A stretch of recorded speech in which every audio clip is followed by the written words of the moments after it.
Meerut City Public School, a senior secondary co-educational school, building leaders for tomorrow. Shiv Shakti Nagar Brahmpuri, opposite Bahadur Motors, Delhi road, Meerut. आपके बच्चों के लिए उत्कृष्ट school, जहां बच्चों के सर्वांगीण व नैतिक विकास पर दिया जाता है पूरा ध्यान। पढ़ाई के साथ साथ खेल कूद ही नहीं, बल्कि बच्चों के अंदर के हुनर को भी निखारा जाता है। क्योंकि जो नंबर का जो गेम है वो एकाएक नहीं आता है। एक बच्चा जो बड़ा होता है धीरे धीरे तो एक एक्सपेक्टेशन सोसाइटी उससे उम्मीद करने लगती है कि इतना नंबर आना चाहिए। में पेरेंट्स का भी रोल होता है, क्योंकि पेरेंट्स डायरेक्टली नहीं कहते हैं, लेकिन पेरेंट्स इंटरनली एक्सपेक्टेशन डाल देते हैं, वो इन्फ्लुएंस कर देते हैं कि बेटा 90% मार्क्स इज़ गुड इनफ। 90% तो चाहिए। बहुत ज़्यादा निगेटिव होते हैं। आपको ऐसा लगता है कि जीवन का ये एंड है, क्योंकि मेरे से अब नहीं हो पा रहा है तो मैं लोगों के सपनों को पूरा नहीं कर पाऊँ। वो जो वार्निंग साइंस होते हैं सोसाइटी के, वो अक्सर लोग समझ नहीं पाते हैं। वार्निंग साइन ये होते हैं कि जब भी स्ट्रेस पैदा हो रहा है तो ऐसा बच्चा अपने रूटीन को चेंज कर। सिम्टम होते हैं, बहुत बार एक्सटर्नलाइज करते हैं बच्चे, चिड़चिड़ाहट झल्लाहट ज़्यादा दिखाते हैं, तो बहुत बार पेरेंट्स को लगता है गुस्सैल हो गया बच्चा हमारा। नमस्कार, रोजाना खबर में आप सभी का हार्दिक स्वागत है। मेरठ की धड़कन रोजाना खबर। हम तत्पर रहते हैं आपके लिए, आपके बच्चों के लिए, एजुकेशन के लिए, मानसिक शांति के लिए। इसीलिए अवनी के मुद्दे पर हम बहुत सजग और तत्पर हैं। लगातार 48 घंटे में मेरठ के टॉप लेयर के पब्लिक स्कूलों के प्रिंसिपल्स को हमने आपको सुनवाया और उनकी बातें आपको बताई।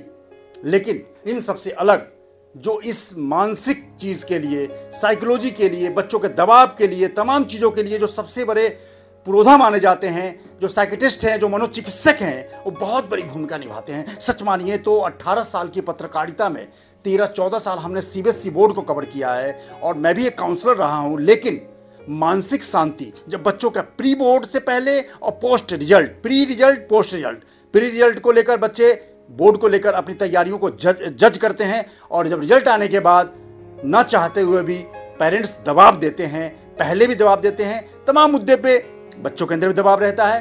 तमाम एपिसोड को देखते हुए बदलते समय में हम तमाम चीज़ें कहते हैं कि नंबर गेम के पीछे न भागे। कोई बच्चा अगर 60s वाला भी है, वो भी आईएएस बनता है, उसके भी बड़े एग्जाम्पल हैं। हमारे साथ उत्तर भारत के मेरठ के वरिष्ठ मनोचिकित्सक डॉक्टर कमलेंद्र किशोर जी हैं। हम अपने मन से कुछ नहीं बोलेंगे, आज हम आपको सीधे रूबरू करवाएंगे, क्योंकि मेरठ की जनता रो रही है, तमाम टीचर्स रो रहे हैं, प्रिंसिपल्स रो रहे हैं, मेरठ पब्लिक गर्ल्स स्कूल की प्रिंसिपल तक रो रही है, पूरा स्टाफ रो रहा है, सन्नाटा पछड़ा हुआ है। हम इसीलिए आए हैं कि आखिर अवनी अग्रवाल के सुसाइड के पीछे क्या कहानी है, क्यों वो हिम्मत हार गई, माता पिता ने कितनी बड़ी भूमिका अदा की, स्कूल ने क्यों नहीं किया। तमाम मुद्दों बात करने के हम सीधे रूबरू होते हैं मेरठ के जाने माने मनोचिकित्सक डॉक्टर कमलेंद्र किशोर जी से। नमस्कार सर, कैसे हैं आप? नमस्कार, मैं डॉक्टर कमलेंद्र, मैं बिल्कुल ठीक हूँ। सर एक चीज़ बताइए, जिस तरीके से आपने भी समाचार पत्रों में सर लगातार पढ़े होंगे कि 12वीं की बच्ची अवनी अग्रवाल, जो स्कूल के मुताबिक अगर हम बात करें तो पढ़ने में भी अच्छी थी, लेकिन अचानक उसको प्री बोर्ड के जैसा बताया जा रहा है, पुलिस सूत्रों के हाथ कि प्री बोर्ड को लेकर है कि उसके कम नंबर आए प्री बोर्ड में। हालांकि अभी बोर्ड के रिजल्ट तो मेन मायने रखते हैं, लेकिन ऐसा क्या हुआ सर, कहाँ पे आती दिक्कत, बच्चे क्यों हतोत्साहित हो रहे हैं? बच्चे हतोत्साहित इसलिए होते हैं कि जब जैसी उम्मीद करते हैं या सोसाइटी जैसे उनसे उम्मीद कराती है वो ऐसा नहीं पूरा कर पाते हैं तो वो तनाव में आते हैं। क्योंकि जो नंबर का जो गेम है वो एकाएक नहीं आता है। एक बच्चा जो बड़ा होता है धीरे धीरे तो एक एक्सपेक्टेशन सोसाइटी उससे उम्मीद करने लगती है कि इतना नंबर आना चाहिए। अपने क्लास के और बच्चों को देखता है तो उससे उम्मीदें आती हैं, और अपने इमीडिएट इन्वायरमेंट जैसे रिलेटिव्स हो सकते हैं और भी लोग हो सकते हैं, वहाँ से भी बहुत सारे बातें निकल के आती है, तो एक एक्सपेक्टेशन अपने आप डेवलप होती है कि इतने मिनिमम मार्क्स तो होने चाहिए, अगर इतना नहीं है तो मैं फेलियर हूँ। ठीक है, और इसमें पेरेंट्स का भी रोल होता है, क्योंकि पेरेंट्स डायरेक्टली नहीं कहते हैं, लेकिन पेरेंट्स इंटरनली एक्सपेक्टेशन डाल देते हैं, वो इन्फ्लुएंस कर देते हैं कि बेटा 90% मार्क्स इज़ गुड इनफ। 90% तो चाहिए ही होता है। वो रेगुलरली इसको भले नहीं करते, लेकिन वो कहीं ना कहीं इनफॉर्मली या फॉर्मली बोल देते हैं, जो मन में रहती है बच्चों के, और वो धीरे धीरे वो इन्फोर्स हो जाती है, वो फिक्स हो जाती है कि इतना मार्क्स पर नॉर्मल है और इससे कम आता है तो अब नॉर्मल है। और जैसे ही उनको ये फील होता है इंटरनली कि शायद मेरे से उतना नहीं हो पाएगा, और मैं उतना परफॉर्म नहीं कर पाऊंगी तो प्रेशर डेवलप होना शुरू हो जाता है। सर एक चीज़ बताइए, जिस तरीके से प्री बोर्ड का रिजल्ट आया था, हालांकि पोस्ट रिजल्ट हम तो लगातार बताया मैंने कि सीबीएसई बोर्ड को कवर किया, दिल्ली पब्लिक स्कूल्स को कवर किया, रिजल्ट खूब बोर्ड के रिजल्ट को कवर किए हैं। उस दौरान अखबारों में कुछ सुसाइड के मैटर आते हैं, लेकिन बहुत सारी काउंसलिंग, प्री काउंसलिंग और पोस्ट काउंसलिंग सीबीएसई बोर्ड की भी होती है। लेकिन सबसे बड़ी बात क्या है सर, कौन सा वो कारण होता है? चूंकि आप ये रिसर्च बेस्ड काम कर चुके हैं, बच्चों के अंदर क्या मानसिक में घूमता है? वो अकेले में बहुत मनन करता है। अपनी सुसाइड करने से पहले 50 मिनट अकेले जैकेट उतार के छत पे घूमी थी इस कड़ाके की सर्दी में। क्या सर मनोस्थिति कैसी रहती है? जब तनाव होता है तो मनोस्थिति मरीज ही जानता है। उस समय तनाव में आप अपने फ्यूचर को लेकर बहुत ज़्यादा निगेटिव होते हैं। आपको ऐसा लगता है कि जीवन का ये एंड है, क्योंकि मेरे से अब नहीं हो पा रहा है, तो मैं लोगों के सपनों को पूरा नहीं कर पाऊंगी। सोसाइटी मेरे बारे में क्या राय बनाएगी, पेरेंट्स क्या सोचेंगे, मेरे कलीग्स, मेरे भाई बहन, ठीक है, ये क्या सोचेंगे कि मैं नहीं कर पाई, मैं कमज़ोर हूँ, मेरे अंदर कैपेबिलिटी नहीं है।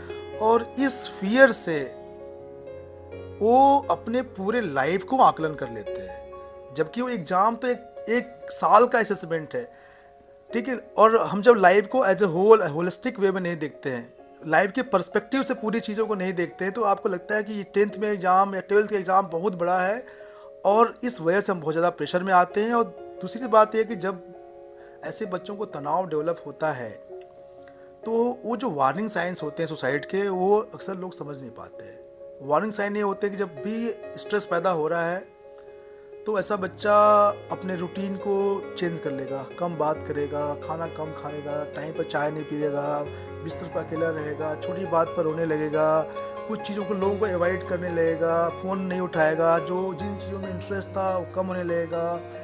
और बच्चों में बहुत बार डिप्रेशन के, स्ट्रेस के जो सिम्टम होते हैं बहुत बार एक्सटर्नलाइज करते हैं बच्चे, चिड़चिड़ाहट, झल्लाहट ज़्यादा दिखाते हैं। तो बहुत बार पेरेंट्स को लगता है गुस्सैल हो गया बच्चा हमारा, जबकि बड़े लोग क्या होता है कि वो चुप हो जाते हैं, शांत हो जाते हैं। छोटे बच्चों में बिहेवियरल चेंजेस, एग्रेशन बढ़ जाता है, इरिटेबिलिटी बढ़ जाएगी, तो डिमांडिंग बिहेवियर बढ़ जाएगा, तो बहुत बार उसको एक्सप्रेस नहीं कर पाते हैं।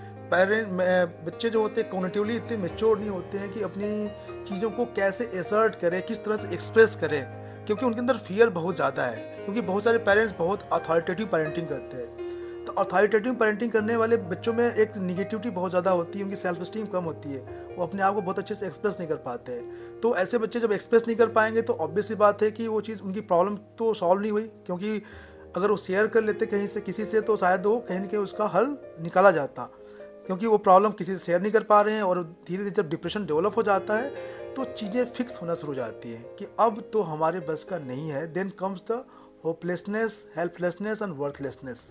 अब लगता है मेरा जीवन बेकार हो गया है, मैं खुद बेकार हूँ, मेरी कोई मदद भी नहीं कर सकता, ठीक है। और ऐसी कंडीशन जब डेवलप होती है तो सुसाइडल थॉट स्टार्ट हो जाते हैं, और सुसाइडल थॉट जब आते हैं तो मरीज़ फिर कभी कभी प्लानिंग करने लगता है, क्या करूँ, मर जाऊँ, मर जाना ठीक रहेगा। फिर दिमाग में आता है कैसे मरना चाहिए, क्या करूँ कि मर जाऊँ मैं। तो प्लान भी करते हैं कि कब मैं सुसाइडल अटेम्प्ट करूँ कि शायद मुझे कोई बचा न पाए। तो जो रियल थिंकिंग जब डेवलप हो जाती है, उसके मन में फिक्स हो जाता है थॉट सुसाइड का, तो प्लान करते हैं कि मुझे कोई अब मरने से बचा नहीं सकता, और उसी अनुसार वो टाइमिंग और जगह और प्लेस इस तरह चूज़ करते हैं कि जहाँ उनके बचने के चांसेस वाकई कम होते हैं। तो लिथलिटी बहुत ज़्यादा होती है, जब इंटेंशन बहुत ज़्यादा होता है सुसाइड का तो लिथलिटी बहुत ज़्यादा होती है उस टाइम। डॉक्टर साहब, बहुत अच्छी जानकारी में सेंसिटिविटी पैदा हो रही है, वाकई एक समाज का एक बड़ा ज्वलंत मुद्दा है। बात है कि खबर 2000 देखें या 5000 देखें, अगर आपकी खबर से, इनकी बातों से एक इंसान की भी जान बच जाती है मेरी खबर से, तो बहुत बड़ी बात है। सर मुद्दे पे आते हैं। इस दौरान जब हम 20 साल पहले जाएं तो उसमें सुसाइडल अटैम्प्ट कम होते थे, नंबर गेम भी कम होता था, बहुत ज़्यादा प्रतिस्पर्धा बढ़ती जा रही है। पेरेंट्स जो नहीं कर पाते हैं, IAS नहीं बन पाते, बच्चों पे ये उम्मीद देखने लगते हैं, जो डॉक्टर नहीं बन पाते बच्चों में देखने लगते हैं। स्कूल के पोर्शन पे, पेरेंट्स के पोर्शन पे, दो पार्ट में करता हूँ। सबसे पहले पेरेंट्स के पोर्शन पे आप सजेशन दीजिए, क्या करना चाहिए? पेरेंट्स डायरेक्टली और इनडायरेक्टली बहुत ज़्यादा एक्सपेक्टेशंस न डालें, इन्फ्यूज़ न करें। एक बच्चा जब पैदा होता है तो धीरे धीरे वो सोसाइटी से लर्न करता है, इमीडिएट इन्वायरमेंट से लर्न करता है कि क्या सही है क्या गलत है। तो पेरेंट्स बहुत रेशनली उसे बताएं कि क्या कर सकते हैं, क्या नहीं कर सकते हैं, और बच्चे के टेम्परामेंट को समझने की कोशिश करें। बच्चे का टेम्परामेंट कैसा है, किस चीज़ में उसका इंटरेस्ट है, किस चीज़ में नहीं है वो, ठीक है। क्योंकि सभी व्यक्ति हर चीज़ में अच्छे नहीं हो सकते, क्योंकि अभी जो पेरेंट्स है वो बहुत ज़्यादा एक्सपेक्ट कर रहे हैं, सोचते हैं बच्चा खेलने में बढ़िया हो, बच्चा अच्छी इंग्लिश बोले, बच्चा अच्छा स्पोर्ट में रहे, एथलीट बढ़िया हो, ठीक है।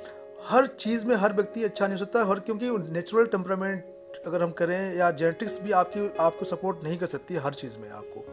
तो टेम्परामेंट को पहचाने, उसके इंटरेस्ट को जाने और उसको उसी अनुसार इनकरेज, क्योंकि हर चीज़ में जब से इन्वायरमेंट चेंज हुआ है, नया दौर जो शुरू हुआ है, उसमें हर जॉब की अपॉर्चुनिटी है, हर क्षेत्र में अपॉर्चुनिटीज़ काफ़ी बढ़ी हैं। इसलिए पेरेंट्स को निराश होने की ज़रूरत नहीं कि अगर बच्चा अगर सिर्फ खेलने में अच्छा है तो कुछ नहीं कर सकता, या उसको साइंस पसंद है तो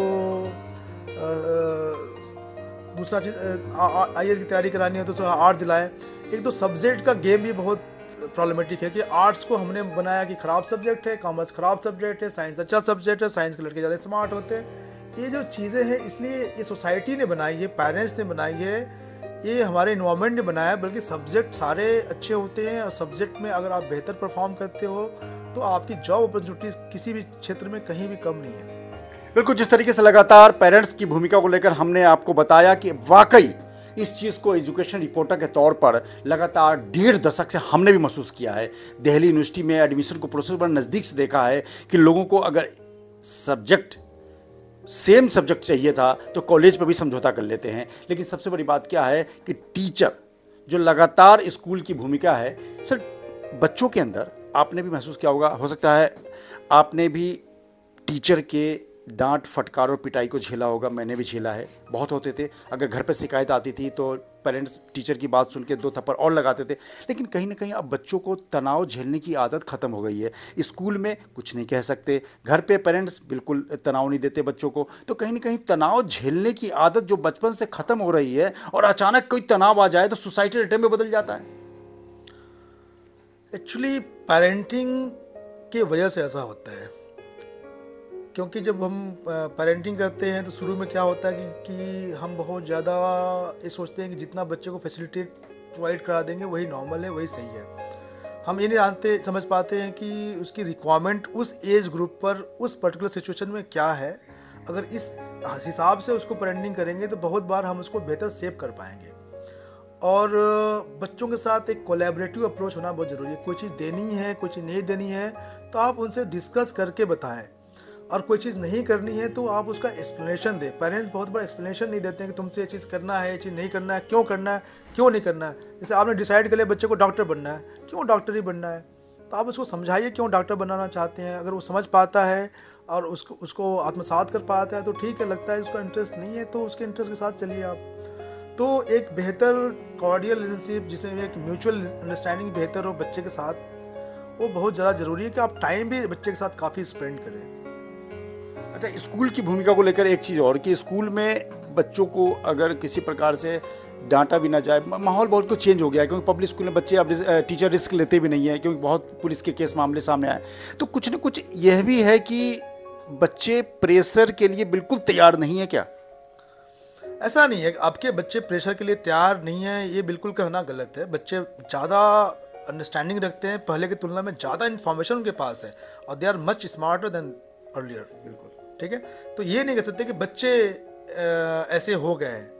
बच्चे बहुत सारी चीज़ों में बहुत बेहतर कर भी रहे हैं। अगर पहले की एवरेज नॉलेज की तुलना करें तब के बच्चे बहुत ज़्यादा नॉलेजेबल हैं, ये नहीं कह सकते कि ऐसा नहीं हो रहा है।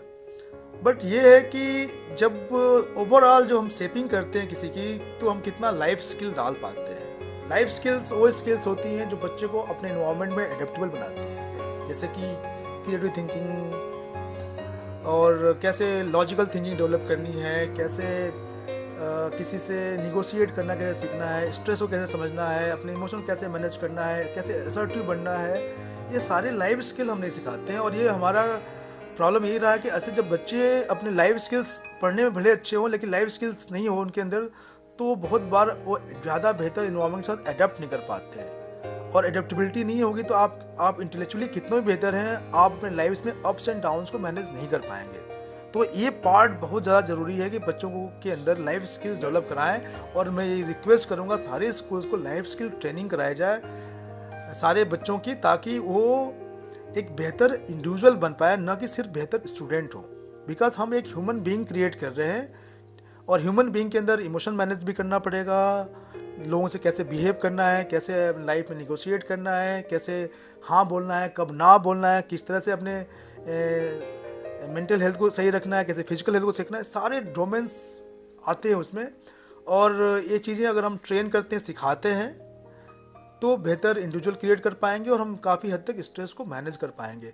और टीचर्स को भी जानना होगा कि किसी बच्चे में एबनॉर्मल बिहेवियर हो रहा है तो बेहतर ऑब्जर्वेंट बने और पेरेंट्स को तुरंत इन्फॉर्म करें, डिस्कस करें कि आपके बच्चे में बिहेवियरल चेंजेस आते हैं। किसी बच्चे के व्यवहार में कोई बदलाव आ रहा है, कम या ज़्यादा, कुछ समय से उसके इंटरेस्ट में कमी आ रही है, उसके सोशल इंटरेक्शन में कमी आ रही है, उसके पढ़ाई में कमी आ रही है, उसके मार्क्स कम आने लगे हैं कुछ समय से, तो कोई भी मानसिक बदलाव अगर आ रहा है तो उन लक्षणों को जानना जरूरी है। या नशा करना शुरू कर दिया कोई नॉर्मल सा बच्चा, तो अगर ये चेंजेस आ रहे हैं तो आपको वहाँ पर समझना है, उसको बहुत अलग तरीके से नहीं लेना है, आपको उससे इमोशनली उसके इमोशंस को सही तरीके से समझना है और उसको उस बात पर डांटना नहीं है, उसको समझने की कोशिश करें ऐसा क्यों हो रहा है, उसके पेरेंट्स से बात करें, उसके इन्वायरमेंट को समझने की कोशिश करें। ज़रूरत है तो बहुत सारे साइकोलॉजिस्ट हैं, साइकियाट्रिस्ट हैं, उसकी आप मदद भी लें, क्योंकि अगर हम एडोलेसेंट एज ग्रुप में चीज़ों को बदलते हैं तो उसकी पर्सनालिटी को भी चेंज कर रहे होते हैं साथ में, और ये इस पार्ट को करना बहुत ज़रूरी है। नहीं तो ऐसे ही घटनाएं बार बार होती रहेंगी। और एग्ज़ाम के टाइम में हर स्कूल में कुछ टीचर ज़रूर हों जो कम से कम बच्चों को रेगुलरली काउंसिल करें, या सबके अंदर एक मेंटल हेल्थ सेल हो हर स्कूल में, कि कोई बच्चा एनोनिमसली जाए बिना नाम पता किए, आप किसी उसकी कॉन्फिडेंशियलिटी को मेंटेन करते हुए कि बच्चा जाके अपनी तकलीफ कह पाए, क्योंकि बच्चे अपनी प्रॉब्लम्स नहीं शेयर कर पाते हैं, डरते हैं बहुत ज़्यादा कि टीचर को बोलेंगे तो सोचेंगे कि पढ़ना नहीं चाहता इसलिए ऐसा बोल रहा है, अवॉइड करना चाह रहा है। पेरेंट्स को बोलेंगे तो एग्ज़ाम आ गए हैं इसलिए उससे बचना चाह रहा है इसलिए ऐसा बोल रहा है, वो डरते हैं, एक्सप्रेस नहीं कर पाते हैं। तो ऐसा जगह हो जहाँ पर उनको बिना जज किए, नॉन जजमेंटल वे में उनकी बात को समझने का प्रयास किया जाए, ताकि बच्चे अपने चीज़ों को शेयर कर पाएँ। शेयर ना कर पाना सबसे बड़ी समस्या है, और शेयर करना सबसे पहला कदम होता है प्रॉब्लम सॉल्व करने का। बिल्कुल, लगातार जिस तरीके से रोजाना खबर, वाकई में बार बार आपको इसीलिए कहता हूं मेरठ की धड़कन है, क्योंकि हम उस दुखती रग पे हाथ रखते हैं जिस पे कोई नहीं रखता है। तमाम प्रिंसिपल से हम रूबरू हो रहे हैं और आज हमने उत्तर भारत के सबसे बड़े मनोचिकित्सक डॉक्टर कमलेंद्र किशोर जी से आपको रूबरू करवाया और यह भी बताया कि पहले का समय था कि प्रेशर में रहकर टीचर की पिटाई खाकर भी बच्चे स्मार्ट बनते थे, लेकिन बदलते समय में हम इतने बच्चों को लेकर पजेसिव हो गए हैं कि अपने बच्चों को स्कूल में भी हार्म नहीं देखना चाहते और घर में भी हार्म नहीं देखना चाहते। कहीं न कहीं यह है कि बच्चों की बड़ी जिम्मेदारी या तनाव झेलने की कहीं न कहीं आदत तो खत्म नहीं हो रही है। ये इसलिए कह रहा हूं कि मेरठ के टॉप पब्लिक स्कूल के प्रिंसिपल्स ने आज हमारे ये शेयर की है। सबसे बड़ी बात क्या है कि आप अपने बच्चों को सही तरीके से जज करें, क्योंकि स्कूल में वो 5, 6, 7 घंटे रहते हैं, पेरेंट्स हैं, बच्चों के साथ समय बिताएं, नाहक दबाव न बनाएं। तमाम चीज़ों को लेकर बहुत अच्छी जानकारी मनोचिकित्सक डॉक्टर कमलेश किशोर ने दी है आपको, और ये जानकारी वाकई आने वाले पेरेंट्स के लिए, देखने वाले पेरेंट्स के लिए, ताकि कोई भी मेरठ में, उत्तर भारत में और भारत में कोई दूसरी अवनी अग्रवाल सुसाइड ना करे। हमारी मुहिम से, हमारी खबर से अगर एक बच्ची और एक बच्चे की भी जान बचती है तो समझिए हमारी ये खबर करना सफल रहा। खबर कैसी लगी जरूर कमेंट कीजिए और हमारे साथ जुड़े रहिए। नमस्कार। रुकते हैं एक ब्रेक के लिए, चैनल को सब्सक्राइब करें और बेल आइकन दबाना ना भूलें।